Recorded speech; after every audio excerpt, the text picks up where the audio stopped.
બેદરકારી મામલે અધિકારીનું નિવેદન। અમારા ધ્યાને પણ આ વાત આવી છે। અમારા ગ્રાહકો હેરાન થાય તેવું ના કરવું જોઈએ। આ ઘટનામાં જે કર્મચારીની બેદરકારી છે તેની વિરુદ્ધ કાર્યવાહી કરવામાં આવશે। કંટ્રોલ રૂમમાં કર્મચારીઓ ફરી આ પ્રકારની હરકત ન કરે તેની તકેદારી રાખવામાં આવશે। સમગ્ર મામલાને પીજીવીસીએલ દ્વારા ગંભીરતાથી લેવામાં આવ્યો છે। ગઈકાલે ગાંધીગ્રામ વિસ્તારમાં ટેકનિકલ ખામીને કારણે લાઇટ જવાની ઘટના બની હતી। મારું નામ અતુલ બી વ્યાસ, ટેકનિકલ સાઇટ કર્મચારી છું। રાત્રિના 2 થી 3 ની વચ્ચે જે ગાળામાં 11 કેવી ગાંધીગ્રામ ફીડર ટ્રીપ થવાથી ગાંધીગ્રામ વિસ્તારમાં લાઇટ બ્લેકઆઉટ થઈ ગયેલ હતું।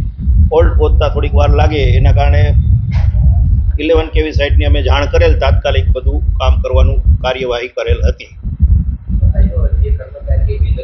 હા, જે કર્મચારીએ બેદરકારી કરીને રાખેલ છે એના ઉપર અમે તાત્કાલિકના ધોરણે પગલાં લેશું એવું અમારા ઉપર અધિકારીને અમે જાણ કરેલ છે કે આવી રીતનું વિડીયો વાયરલ થયેલ છે અને એને જાણ કરેલ છે કે એના ઉપર આપણે પગલાં લેશું એ વાત કરેલ છે સાહેબ।